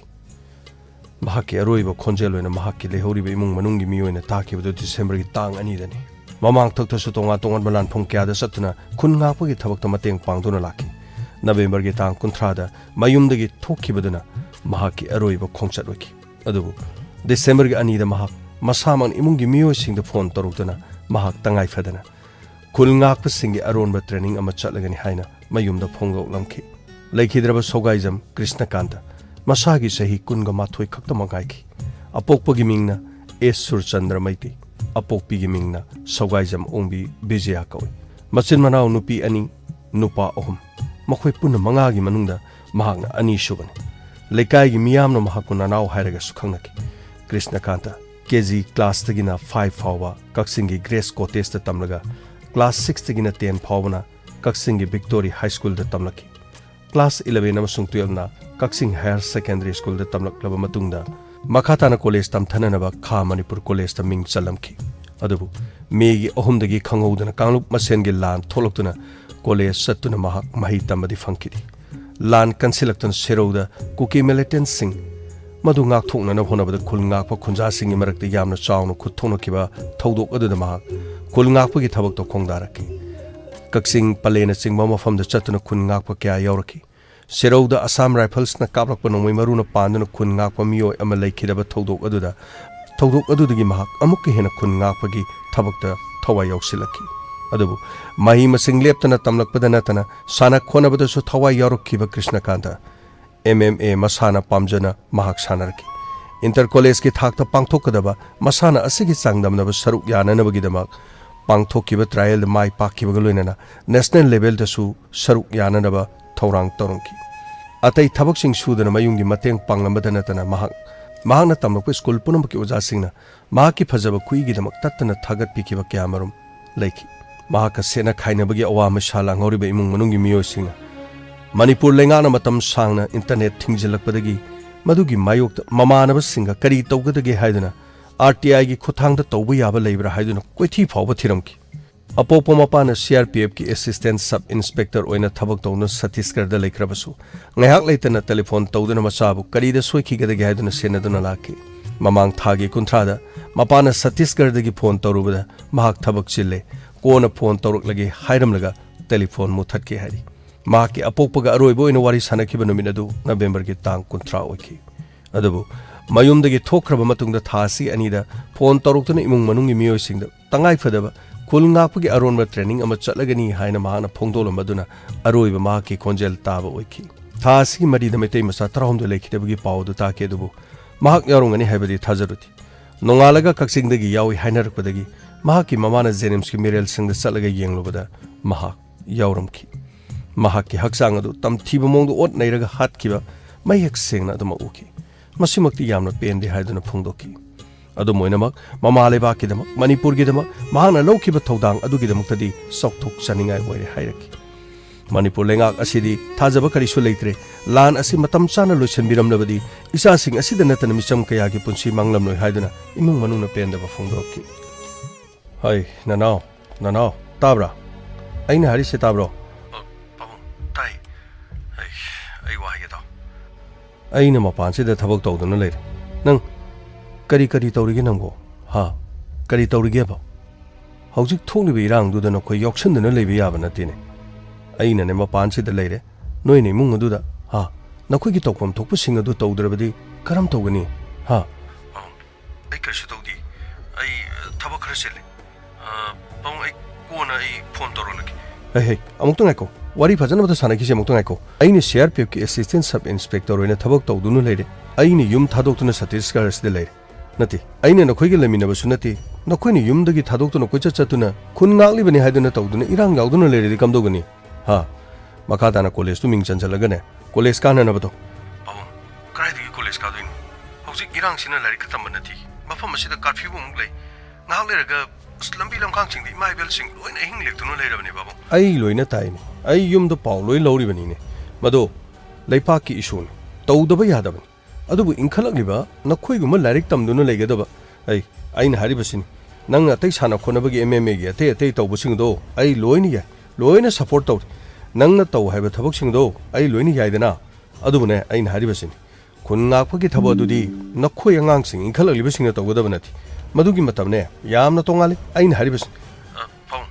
ai thaba kharsile ai kona tawraki haima call thamgrini hello nanao kaya aduni yungune aina haribu wasi mahak karimta thadine hai nakhoi bo nanau du yumdaga halaktri sibo kadai de lege noibo khara hangnaba yadare ni noibo ima kun ngakpane du tawbune da tawbune ko chatan lei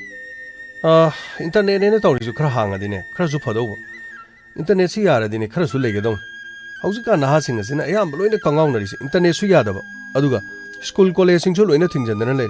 satra singna mobile da sanaraga tangai phadaba sing ado mahi masing go oiba kana ba thabak sing ado tawradi amarom da phadauba nanauna moi mamana ba kharaga su kari no tawraga RTI tharaga internet thingi ba si matang da kari tawba yabagi haiduna tawni na su tawram kari haidu no khangde khun nga pagi si su ma thawoina satpa natra su ne mamana ba kharaga tawraga koicha chali no khoi ba khara haibe yadro sonda na pabung na adagi phone tarokta na engona ngang bana lore nati kari no ba mana tori sibo college su ming chanjalaga college su satre ima college di sataba nati college di huji mahi tamadu loina thingjanba masina ni ima mapa na marola ma sana khona bagi magi atai khalibo kholibo du da mai onse lu sini dana mana marola ma hantaki serorom da tholiba thodok sidagi amuk khenjan gare ni mana thawa yawbase school gi oja singnadi makhut phajai mane iba khui sina sit nali haidana mane hek school gi tongan tamu school singji oja singjina thagal ibani ni mai masingda thawa yoksallaga mane hena karino khara honadrabadi mapana ingonda ngangoda lore mapana mafam asida leiba sunate do kari haigada banu khangdri ne tawrisibo ibo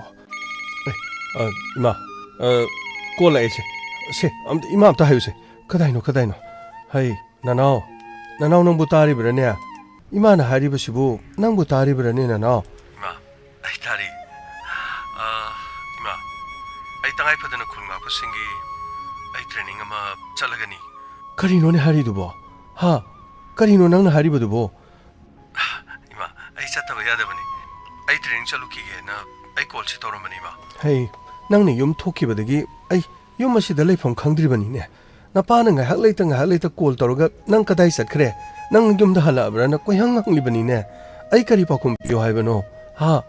nang ni yum asi da sanghaktre yum dagi thoki basida ima na leifam khangdribasibu nangu kari mata khangdrabro ima ai chataba yadabani iramda mirei pakasida tawribal hana sibu ima ekhoina ngaktrabadi kana na ngaktorigi ima gengnaba lamba pana nabagin akhanaba training ama chataba yadaban ima karimatu puning sontagano ekhoi tekta kaidana dum halakani nangna tekta kaidana halakpadu natene nangni yum thadoktu satkiba sida ekhoi leipam safam khangdadana leiringa sida nangna muk training satkani hariba sibu karino ha yimoi nangna han tang kunthada nangi pabunga nanga wari sanabadu dagi nang kola muk toroke hera maura mal madudagi nang karimata haidaba maline nati napana kari haigadori nangbo ha napana yum sida leiba sunati mapa lamda CRPF oidana leire aduga nangna stida khun ngakpani aduni adane nangi sana khonaba tai tawri baduda hena thawai yoksandana honaba yadro nangbo ima ekoi lamda masida sumni rang haulerega kadai dagi sanabano kadai dagi mahi masingno lamda masida yeknaba singna nongmagi makoina khoigi misam kaya marom haliba aduga center gi leiriba singasina adumak yengduna adumak leiri aikoi sirasun aikoi masen hanarasunu haiduna lusin bigadaba lana sisu makoina lusindana leiri ima ponomak singasida aikoi gi khunja sing leiriba singasina khun ngaktrabadi kanana khun ngakadori aikoi gi damakta kanana khun ngakpigadori khanggadabana khangsi yengduna adumak leiraba usinnadana tasinadana leiraba matamasida ima karama matamdano landomasida ing tapa purakadori basibo yengnabana di nongma gi asuma kumang choksilak makoi gi lamba pana narmagi damba ekoi chattaba yadabani ni ma gi bungo nangbu chattaba sunga mak yadrabrane ha nangbu chattaba sunga mak yadrabro tangai phadabani kunga pasing yaron ra training ase ai chattaba yadabani ai satkani haiduna ai masing thaduna leirabani ma phajana leiramo ai soidan halakani ma na chasa saruki gi ma ai masitang hairam gi haiduni ma dai call torokani ima na sabu gi phaba pibiu ima na chasa saruki gi ima gi ibungo masigi matungdagi December gi tang mari da mete ma chatara homdoi lekhidabagi pau taki adubu mahak yarongani haibadi imung manungna thajagiti nongalaga sukaksingdagi mi yawi hainarakpadagi mamana Jenims ki Mirel sangda chatlaga yenglubada masa yarongki masagi haksang mamana urubada ot nairaga hat kibagi dakpham kaya marum ubada mamana yamna pen kiti mama wan thaki adum oinama ima leba ki damakta mahana lawkiba thodang adugi damakta di imung manungna chauthuk chaningai oiri haiba wafam haiki yam punama इचाना लेखिदबसे इरैबाग असिगिदमक्तने मयाम पुनमक इचादु सानब पामजरमने अरोइबो ओइना माना खुन ngakpa चटकनी हादुना खोइद call तोरमदुदगी अमुक Khanna इचागी खोजेल ताखिद्रबा अदुबो इचादुना थवाई थाखिबसे इरैबाग असिगिदमक्तने इरैबाग असिगिदमक्ता मदुगिदमक्तदि यामना चाउथोकजाइए यामना चाउथोकजाइए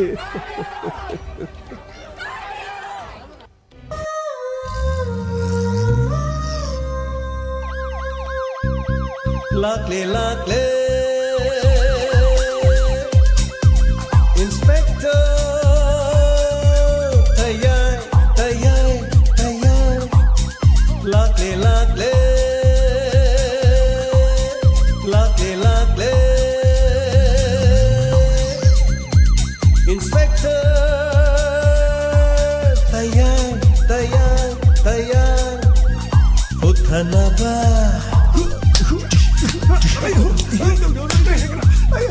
Kanbinaba. Thank you, sir. Welcome. Uthanaba. Kanbinaba. Inspector. Tayai, tayai, tayai. Lakle, lakle.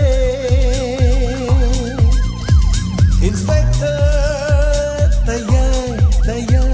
tayai.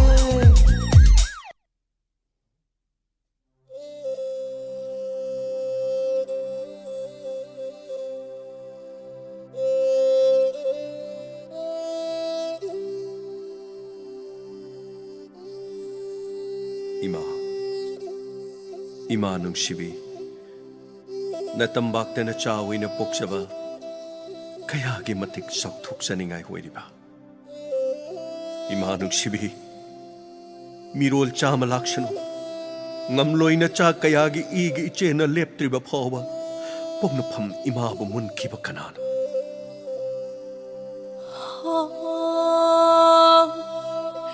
WARI nungsiba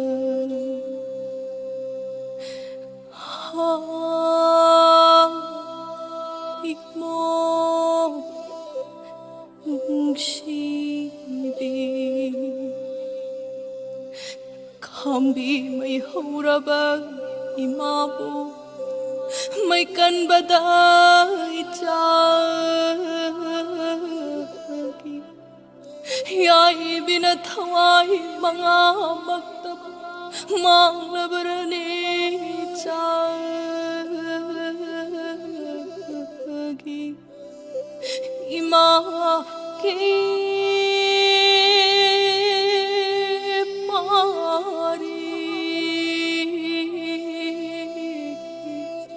imom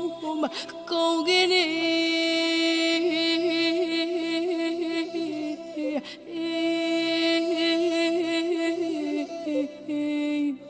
imana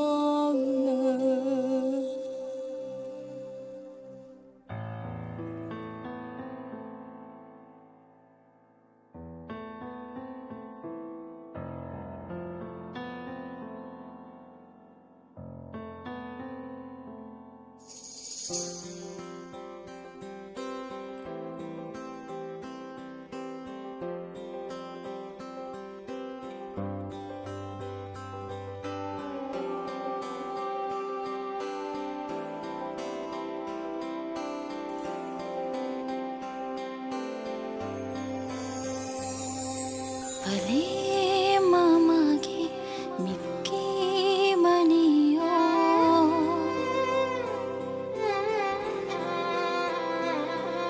Pale mamagi mikki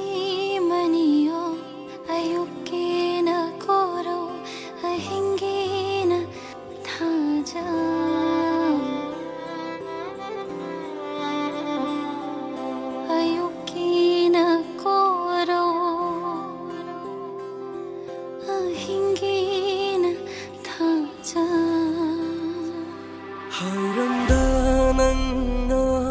Chatlavara Halakpa yadrava lambiduda Hayramdananna Chatlavara Halakpa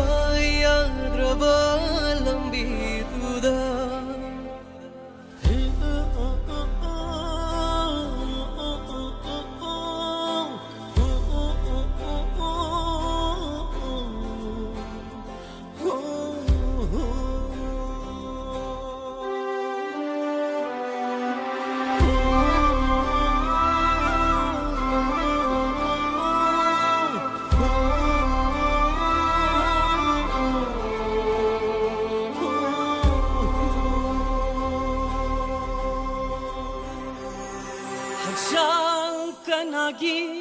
thawai oi banang bu kauri bashe mokdang khumla khone nang bu chang kanagi thawai oi banang bu kauri bashe mokdang khumla khone nang bu It's now my show, it's now my show, pira ichinai thamoy masalay krak chatli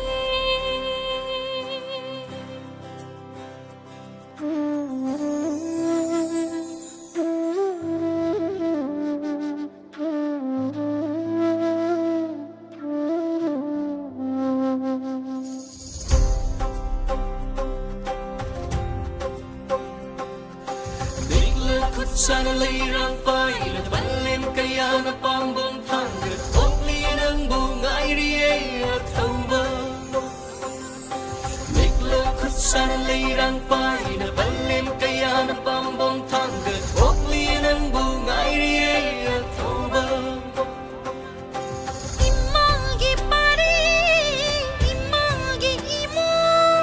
Jen kano langam hiral paido na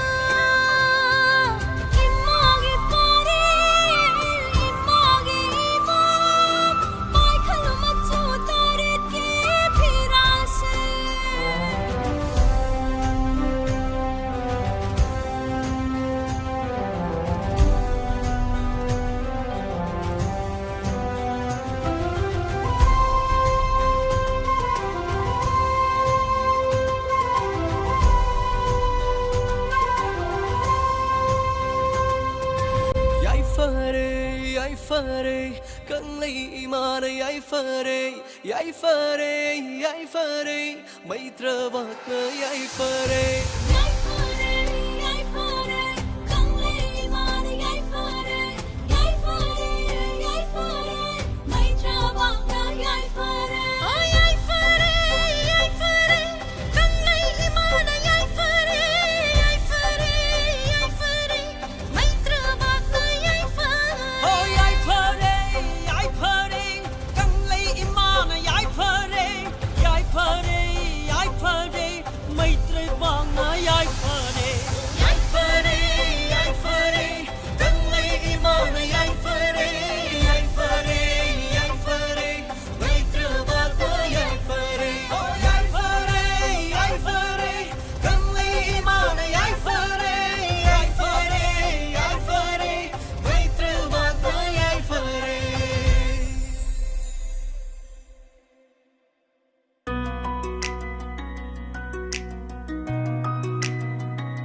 थमोइदा खोइ थुम्लाबा खोन्जेलना चिंसिलरी mono खिचिमाना असावा फजिला थमोइदा खोइ थुम्लाबा खोन्जेलना चिंसिलरी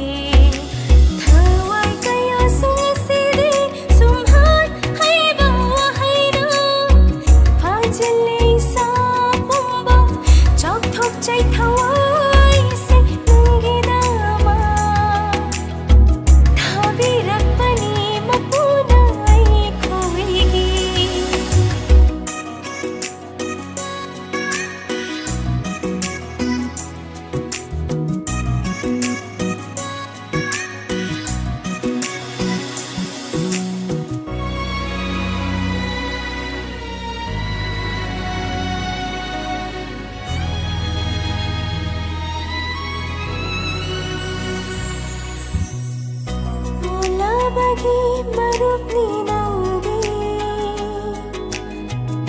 mairani mamlaba lambigi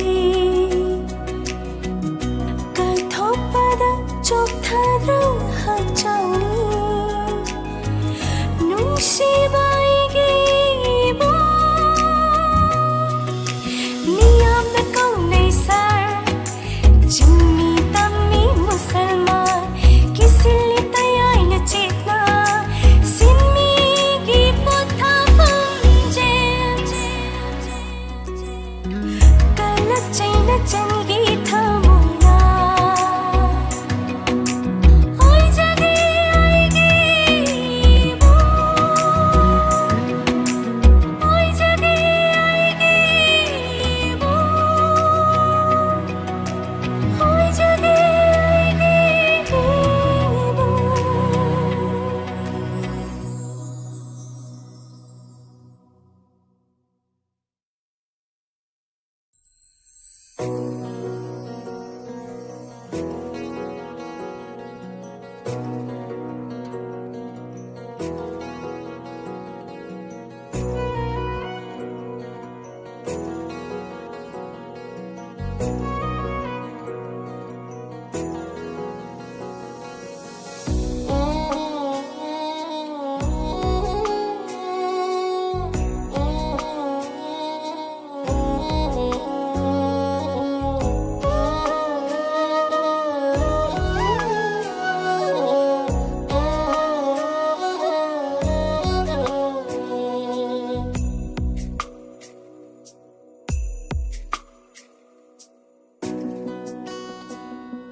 Thank you. Pumnang buhan na natagachari nga sige lantok chakiba. Inspector Tayai hanjan episode Chamapan Homputara Tarit. Sandok chariba tangkak atauba taramari suba tangkak asida. Bibirak liba feedback abani commencing hana natagachari.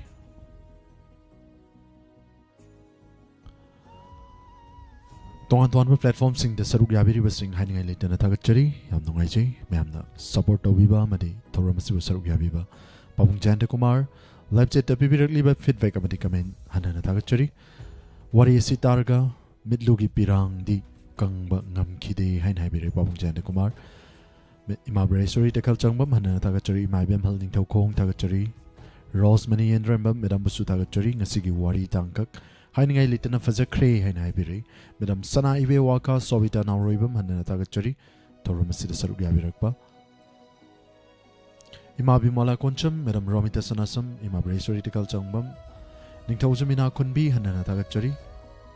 Toramasi the Saruk Yabirakpa, Sapu.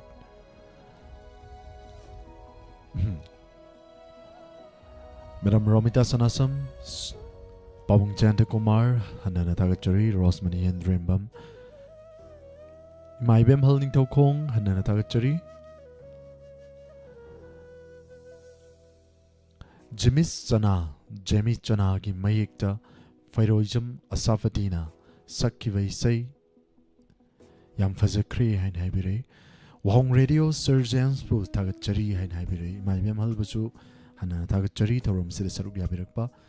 pibirakliba feedback amadi comment asigidamaksu imabusu hana thagachari Anuradha Sagolsim hana thagachari thorom sida saruk yabirakpa Madam Sana Ibewaka Pabungjanda Kumar Sobita Nauroibam hana thagachari Madam Sanjam Ibemcha Rosmani Endrambam Messi Soibam Messi hana thagachari Madam Soibam Sila Taram Nokchari Sir Mangal Gurumayum Taram Nokchari thorom sida saruk yabiba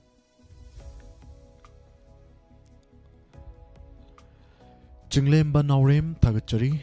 Sir Isaisi Yam Nungsiye hain habire Ningthaujamina Kunbi Madam Sanjam Ibemcha Madam Savitri Laitonjam Huikap hana thagachari thorom sida saruk yabirakpa Ningthaujamina Kunbi Sir Mangal Gurumayum Kudingmakpo hana thagachari Sobita Nauroibam thagachari Madam Romita Sanasam Rosmani Endrambam Madam Sundari Maibam Madam Basu Taram Nokchari Madam Memcha hana thagachari Sir TAYAI gi wari se lab react tawre amadi okay haibagi symbol su react tawbire hana thagachari anthem susila Madam Basu Taram Nokchari ngasigi thoram sida feedback amadi comment pibirakliba kudingmakpu hana thagachari ina patok chabada chithanantaba yawraga su ma'am na warawitana bhaijari Madam Oinam Ahanbi hana thagachari Imabi Mola Koncham Kudingmakpu hana thagachari loinana Facebook ta pibirakliba feedback amadi comment hana thagachari Madam Susila Okram hana thagachari Sir Sujit Puthagachari wari am fazakre wari am fazai sir haina bire Madam Susila Okram hana thagachari Sanatomba Soren Changbam thagachari loinana tongan tongan platform sing 90.0 Wahong Radio Kusem Radio Manipur online radio platform sing sida saruk yabiriba amadi Ascom Home Channel 129 GTPL Elite TV SK TV platform sing sida saruk yabiriba kudingmakpu hana thagachari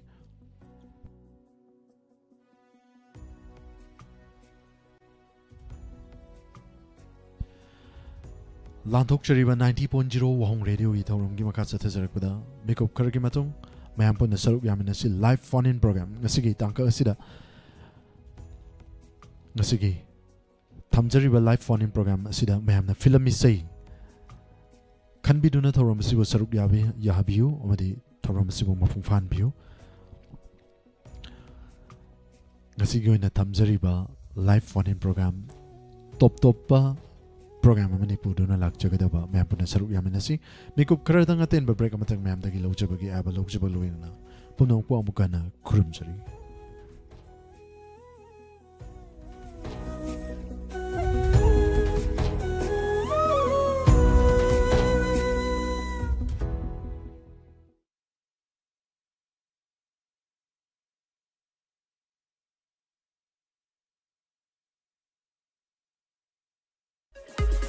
Hausuki matamda computer education haibasu yamna maruweri public sector amadi private sector hairibasinga sida job apply tawba matamda computer certificate asi compulsory oi maramaduna mahiroi kayagi dama victory computer education center khongjom popalna mahiroi singidama pijariba khudong saba singasi ngasinga simaglobiu